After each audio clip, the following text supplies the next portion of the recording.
Let's dive right into this explainer on the MLOps dependency chain. If you're gearing up for the AI-300 exam, or honestly just building Gen AI infrastructure out in the wild, you probably already know that just memorizing the names of cloud services doesn't cut it.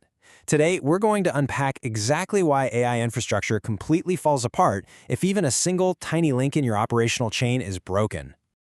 I absolutely love this quote from our source material. It basically sets the golden rule for our entire explainer.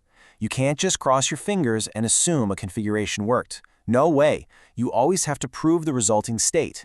Every single piece of your infrastructure relies heavily on the piece right before it. So here's our game plan for today. We are taking a structured walk through the 4 strict sequential dependencies required for production MLOps. 1. Lab setup. 2. Training and registration. 3. Deployment strategy. And 4. Monitoring. Let's get right into it. Starting off at Step 1, Lab Setup, specifically Identity and Network RBAC. Okay, consider this fascinating little mystery. It's a classic exam scenario, but also a massive real-world headache. If your application's identity token is perfectly valid, why on earth is your access to the model still denied? The answer lies in something called the valid token trap. Think of it like this. Having a valid identity token is basically having a VIP pass to an exclusive club. But if the bridge to actually get to the club has collapsed, well, your VIP pass is utterly useless. You need the VIP pass, which is your role-based access control, or RBAC, and you absolutely need the physical bridge, which is a reachable network path configured through your private endpoint DNS. So to build a verifiable state here, you don't just guess, you prove it step by step. First, you configure the RBAC assignment. Second, explicitly verify that your private endpoint connection is actually approved. Third, check that your DNS resolves to a private IP. And finally, just run a simple curl command to actually prove reachability.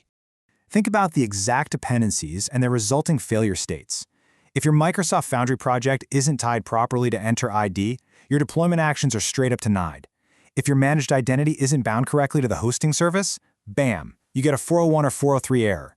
Missing a DNS zone link? Your requests are going to route to a blocked public endpoint. You've got to memorize these links. They are literally the bedrock of your infrastructure.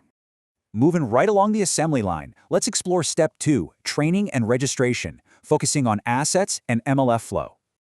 Here is another incredibly common point of failure. You run a command job, your model trains perfectly. That progress bar hits a beautiful 100%. So why can't you just push that directly to your production endpoint right then and there? Well, it's because of the local folder trap. Deploying a model directly from a local folder completely wipes out your version history. If something breaks down the line, you have zero idea what code or data created that model. The operational truth here is that you must register the MLflow model from the approved job artifact. Doing it this way preserves lineage, feature assumptions, and, crucially, your ability to roll back if things go sideways. To prove our state in this phase, we follow an exact chain. We submit the command job. We make sure the MLflow run captures our metrics and input data versions. Then, we register that exact artifact path to create a model version. And finally, we confirm the endpoint can actually resolve that stable artifact. This is a massive confusion alert directly from the source guide that you absolutely must remember for the exam. An artifact is literally just a file sitting on a disk. It means absolutely nothing to production until the registration process turns it into an auditable, trackable asset. That brings us to Step 3, Deployment Strategy, Endpoints, and Invocation. So, you've clicked Deploy, you've created your endpoint, and the Azure portal flashes that very reassuring green Succeeded badge. Are you safe to immediately route all of your live users over to it? Absolutely not. Assuming immediate availability is a massive trap. Pushing 100% of your traffic right away is a recipe for disaster, especially if your environment dependencies are even slightly off or if the model container fails to load properly. The operational truth is that a successful deployment operation does not prove production readiness. Readiness is only truly proven when you validate the serving behavior and tightly control the traffic allocation, keeping a close eye on latency and performance every step of the way.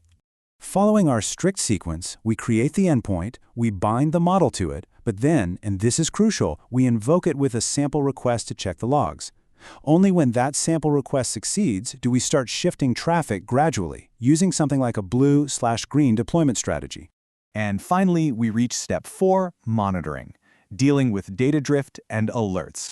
Let's look at one of the most dangerous traps for any MLOps engineer out there.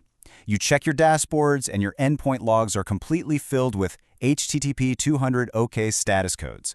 Does that mean your GenAI application is doing its job perfectly? Not necessarily. Actually, scratch that. It rarely means everything is perfect. This is what's known as the HTTP 200 illusion. The huge takeaway here is that a network success code only proves that bytes successfully traveled from point A to point B. That's it. It completely masks the fact that your model might be hallucinating wildly, suffering from data drift, or just giving terrible predictions. To actually prove your model's quality state in production, you have to track entirely different signals. You need to configure data drift monitoring against a solid baseline. You need to track prediction drift. You've got to monitor token costs so you don't accidentally blow your entire budget overnight. And you definitely must track actual inference latency.